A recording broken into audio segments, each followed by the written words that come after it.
current unsustainable patterns in our interactions with nature. I believe we have, during this time of crisis, rediscovered just how much our health and well-being depends upon nature and the solutions that nature provides. So one important task is to discuss how we, as environment ministers, can contribute to a better recovery from the pandemic that benefits both people and nature. In this context, I am pleased to say that yesterday, the 5th UN Environment Assembly agreed on 3 decisions. We did this specifically to make sure that our work for the environment continues, that we will convene again in 2022, and that as we emerge from the pandemic, UNEP and UNEA will be prepared to play their important role. Importantly, we adopted the UNEP's medium-term strategy. That may sound a bit mundane, but in fact, it will ensure that UNEP is well placed to help us as UN member states and all relevant actors to respond to the environmental crisis we are facing. That we are all meeting here this week to adopt this strategy is a testament to the importance of a high-functioning and effective UN environment program. We also decided to celebrate UNEP at 50 in 2022, when it will be 50 years since its establishment at the Stockholm Conference on the Human Environment. This will allow us both to celebrate the achievements of those 50 years, but also to learn from that experience so that we are even better equipped to face the future. I'm also happy that Africa, as host to UNEP, will have a strong role in that celebration. When the 5th UN Environment Assembly resumes next year, it will be with a much fuller and richer agenda, with a range of important issues that warrant urgent attention. The theme for UNEA 5 is strengthening actions for nature to achieve sustainable development goals. And this is precisely what I hope and expect that the Assembly will do. We shall work together to identify actions which can help us address climate change, protect biodiversity, and reduce pollution, all at the same time. The broad mandate of UNEP allows us uniquely to seek holistic solutions across different environmental problems. We must step up the action to truly transform our relationship with our planet. We're in this together, and we must respond together, each doing our part. Thank you.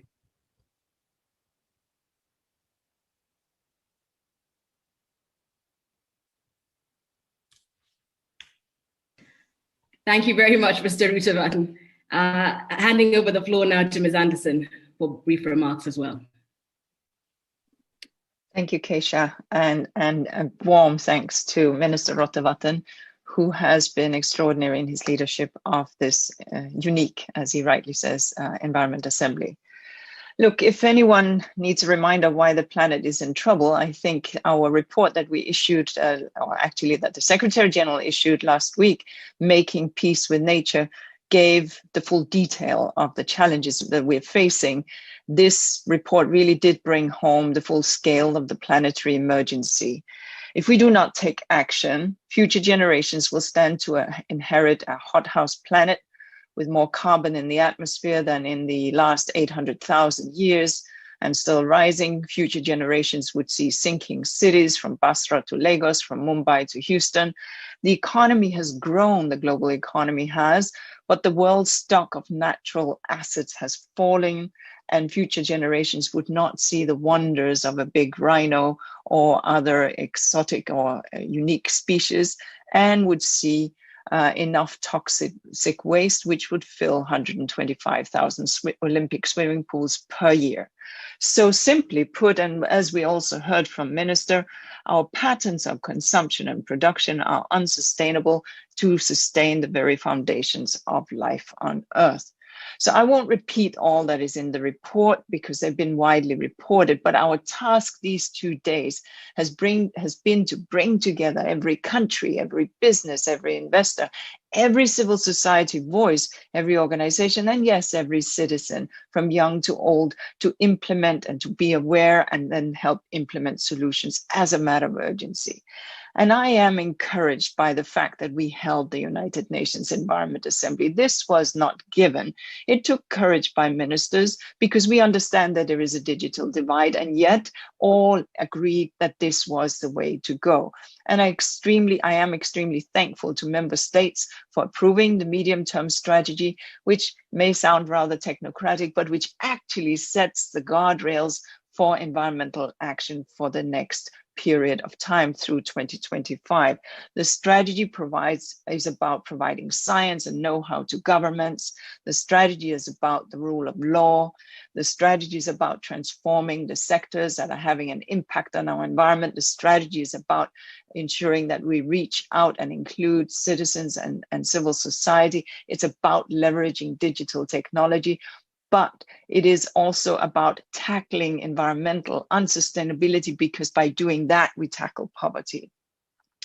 The strategy is also about reorganizing and transforming how we at UNEP work so that we can be faster in support of member states and all of society, stronger and work harder. So it is about a collective all of society action. It is about moving us outside the ministries of environment to drive that action.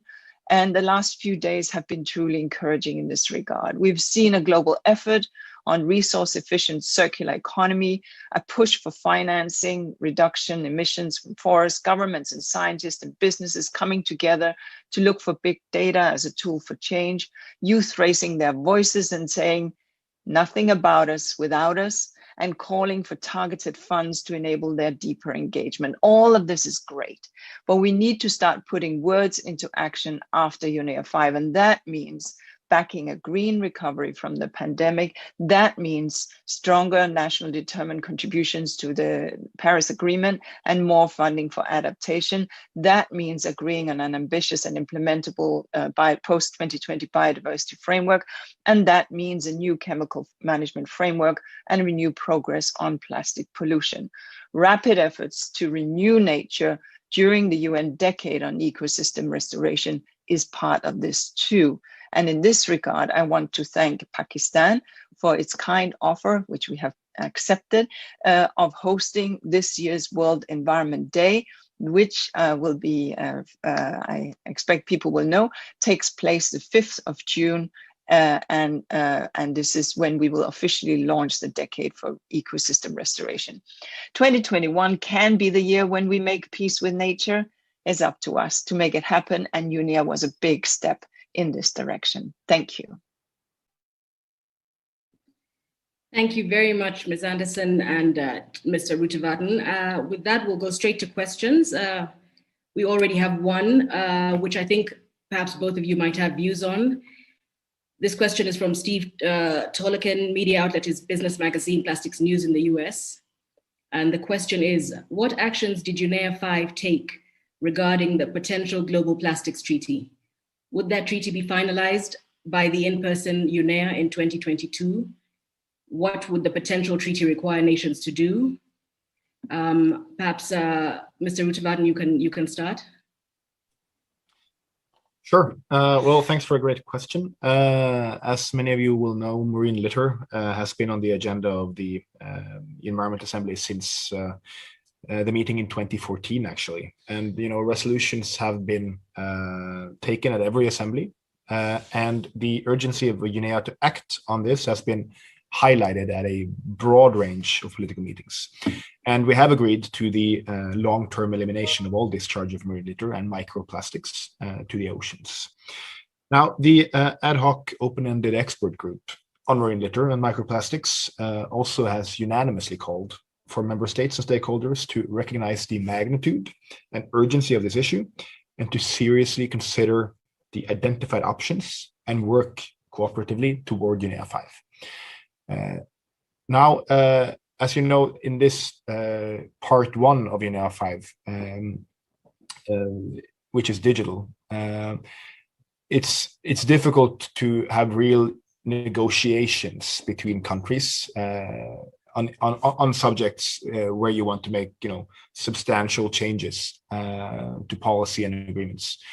So there is an agreement between all the participants that it is at UNEA 5 Part 2 where we will go deeper into actual negotiations on several issues, and I expect that to happen as well when it comes to progress on the plastics and marine litter side. And I guess I should also say that during the last year or a couple of years, actually, there has certainly been a strong momentum building. A lot of nations joining calls to agree on a binding agreement, and a lot of countries are taking steps on their own.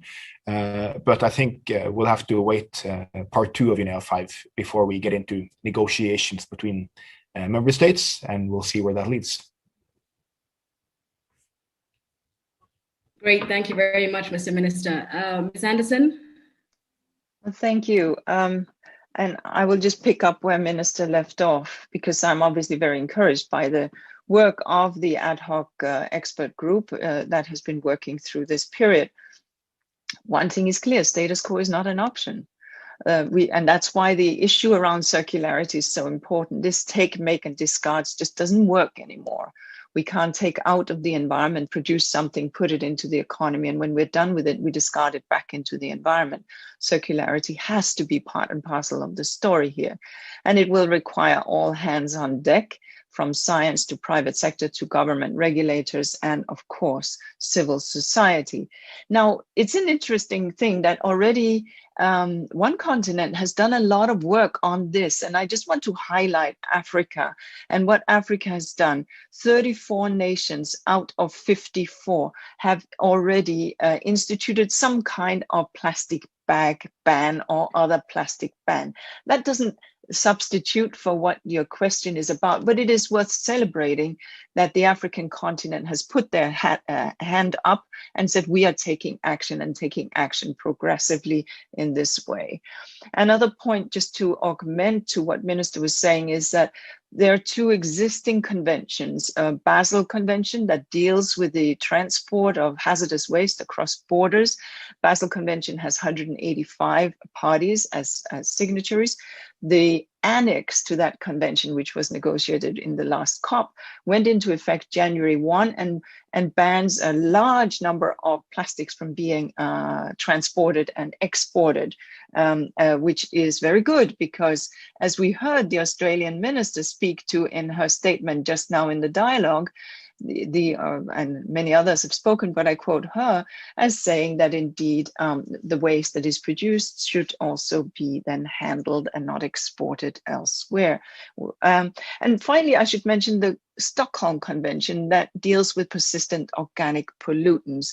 That convention has 184 parties, and here parties to Stockholm has started to consider the additives in plastic, where these form a persistent organic pollutants, because we know that these POPs, the persistent organic pollutants, end in our food and in our species, and therefore in us, and in wildlife. And we have found, for example, one chemical additive, the UV328 additive, which inhibits sun degradation, already now is found in the Arctic. So we know that the long range travel of degrading plastic is very serious. Bottom line, action is needed. Some action is being taken within existing instruments, and we celebrate that. And meanwhile, the next UNEA will take a hard look at what to do on a broader level. And I, for one, I'm quite encouraged with the journey that we have taken so far. Thank you. Thank you very much, Ms. Andersen. Just a quick follow-up to that question from Julia Forster from the German Press Agency. At part 2 of UNEA in 2022, do you expect the Assembly to pass a mandate to negotiate a plastics treaty, a global plastics treaty? Perhaps, Mr. Minister, you could go first.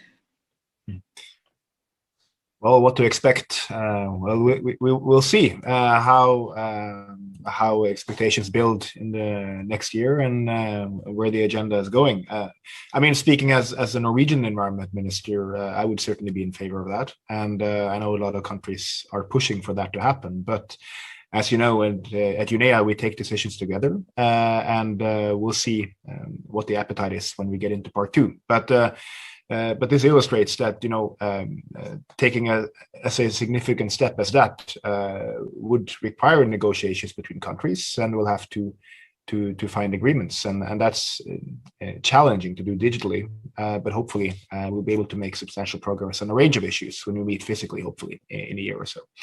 But it's a good question, and a lot of countries have that on their agenda, and we'll see where UNEA 5 Part 2 lands.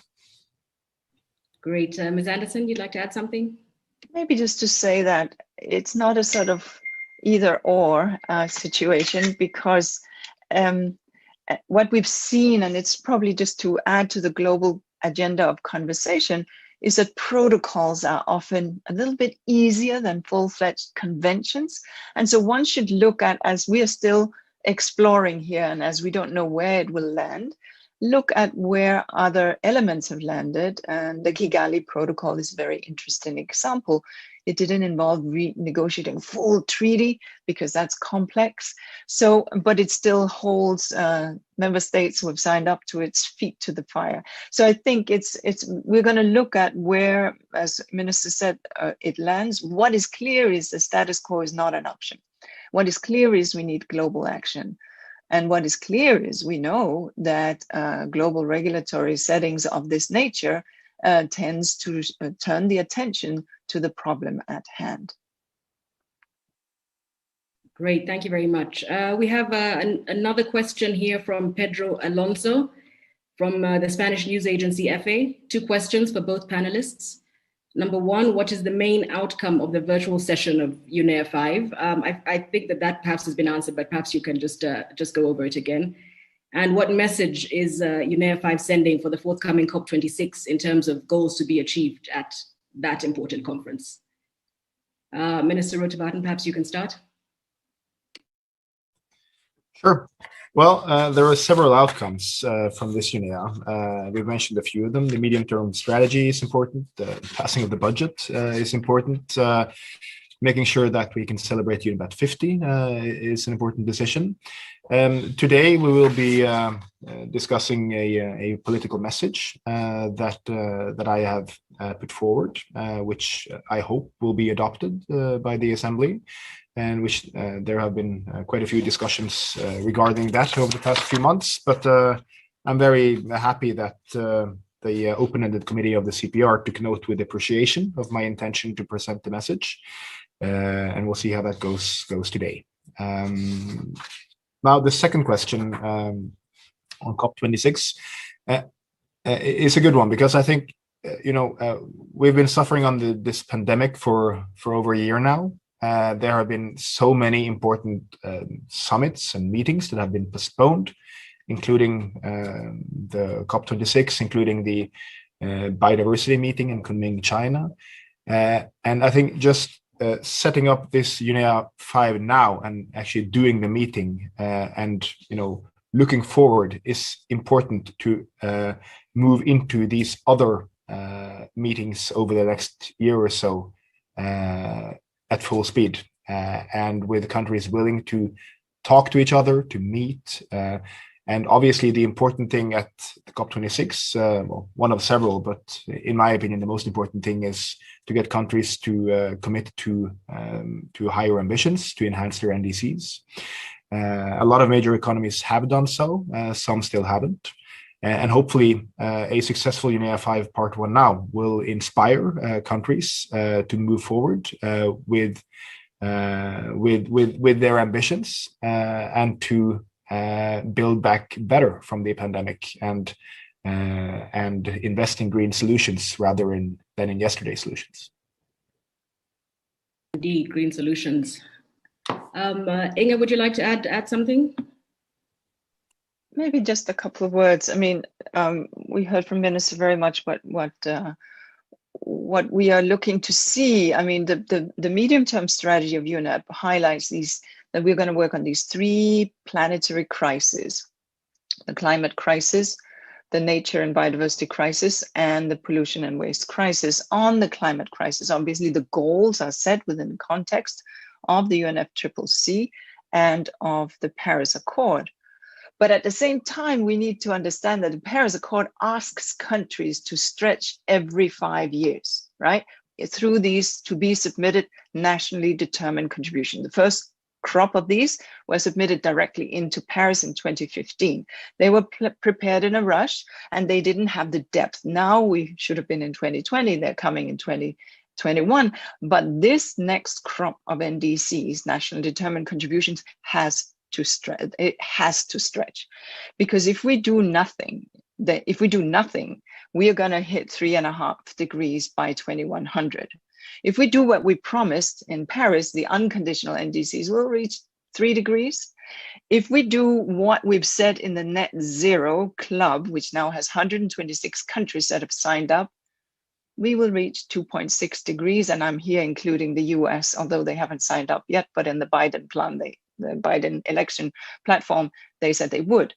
So that means that even with the net zero commitments, we are not where we need to be. And that means that we need to stretch even further. We are already at 1.1, 1.2 degrees average increase. So we have about 0.4 left, which also means that making a net zero commitment in 2050, by 2050, does not mean you kick the can down the road. It means we start in 2021. So what we would like to see in these NDCs is actual actionable actions already implemented and on the way towards implementation. On COVID, Minister said it very well. Indeed, we put $13 trillion into the global economy to restart the economy, to protect people and to support health system. That was wise. And obviously the first thing has to be to protect health and society's health systems. Next, to put money into people's pockets. But thereafter, the money that is going into the economy, let that not go into a gray economy, let that go into a green economy. That is what many countries have been doing. And it will offer new jobs. It will offer a leap into a greener economy. So that's very much what we are also pushing for at UNEP. Thank you very much, Ms. Andersen. Now, speaking of COVID, we have a question from Roma Dekajevi from Radio Topka in Benin, who says, we all know that COVID-19 has weakened some built resiliences on the African continent. What has UNEA 5 decided? How has UNEA 5 decided to strengthen the food security, for instance, in some African countries? I imagine this would be food security linked to the impact of the pandemic. I'll pass it over to you, Ms. Andersen, first. Maybe I'll start. Obviously we are UNEP, so we do work on environment, but our colleagues in FAO, in IFAD, and in WFP in the United Nations system, they carry more of the frontline responsibility on dealing with food security, notwithstanding the fact that we're working closely in support of them. The Secretary General has called for a World Food Summit that should be held in 2021 on the sidelines of United Nations General Assembly. And this summit is an all of society approach. Again, it's not just for the food agencies, WFP, IFAD, and FAO. It is for everyone and every government to see precisely how one can move towards food security. What I would say is that one of UNEP's strong dimensions deal obviously with supporting restoration of degraded ecosystems. And here in the African context, the greening of Africa, the Great Green Wall initiative by some 22 or plus more countries from Senegal in one end through Somalia on the other. That initiative is one where we are working very much in accord with the Convention on Desertification, with the African Development Bank, and with many others to support countries as they seek to reclaim what has been lost, in part through climate change, in part through over exploitation. And we see that, frankly, also as a dimension of stabilization in some countries that have also gone through or are going through internal turmoil. Let me stop here. Thank you. Minister, would you like to add anything? Well, just a quick remark. As the executive director said, food security is more at the center of the mandate of other UN organizations. But let me remind you, you all, that what the theme for UNEA 5 actually is, which is, of course, strengthening actions for nature to achieve the Sustainable Development Goals. And I mentioned this because sometimes, actions for nature are put up against development, including food security. But I think it's quite the opposite, that sustainable food systems and sound nature management go hand in hand. And we need to ramp up our actions for nature because nature is important in and of itself. But a healthy environment is also important for food security and to make sure that you can reach all of the Sustainable Development Goals. So I think it's a good question, and there's a lot of work to be done on food security from many actors here. But strengthening actions for nature is also something that is important to make sure that we all can have access to safe food systems and sustainable food systems. Thank you very much. Now, I think we have time for just one or two more questions. We have one from Yanze Lee, New York University College of Arts and Science, who says, what expectations does UNEA have for the upcoming UN Biodiversity Conference in Kunming, China? I'll start with you again, Ms. Andersen. Thank you. UNEA did not express itself uniquely, but Mr. Minister will clearly speak to that. What I will speak to is more broadly what UNEP is holding for. We have, of course, already agreed back in 2010 on some quite ambitious goals, which we were supposed to have been delivering by 2020. We have not. We have come up short as a global community. None of the 20 goals look likely to be met. So that's not a good situation. Now, what we would like to see is clearly, and I have gone on record on this, no net loss. Now, let's recall that the 2010 plan called for no loss of biodiversity by 2020, that we would have stabilized the systems by then. So at this point, the 2010 goals have been somewhat criticized that they were not measurable enough, and so that they were not precise enough. We know more now. We know that there are 3 dimensions to biodiversity. There's species diversity, there's ecosystem diversity, and there's genetic diversity. And we need to be mindful of all 3, because just looking after the ecosystem or just looking after the species or the genetic doesn't do the trick. And back to the food security question, if what is it? I forget the number, but some extraordinary amount of our food, our staples, come from just 13 species. That's not a good plan for the future. So species diversity and genetic diversity, even in our rice and our potatoes and our apples, matter. So getting that diversity is important. So I hope very much that we will get ambitious plans, but not just plans, that we will have this commensurate with funding and with willingness to implement. And that does mean that it is not just the environment ministers who agree, because loss is happening because of overexploitation, loss is happening because of fragmentation, and loss is happening because of other drivers such as climate change. So that's where we need to get to, getting clearer what we measure, getting clearer about the commitments, and frankly, like we are doing in climate change, where we take stock every 5 years, maybe that's not a bad idea. But we'll see where the negotiators land. Thank you. Mr. Minister? Well, as Environment Minister, I obviously have a lot of strong opinions about how I want the Kunming meeting to go in China this fall. But I'll as UNEA 5 president, I think I'll just limit myself to say that I think, as I mentioned in my previous response, just successfully holding this meeting at this time of crisis is important in and of itself, because it shows that environmental diplomacy still works. Countries are willing to come together. Countries are willing to agree on important issues. And when we have so many important summits and meetings coming up, including the Kunming meeting, including the COP26 in Glasgow, this is important because we need a will from countries to compromise, to find solutions.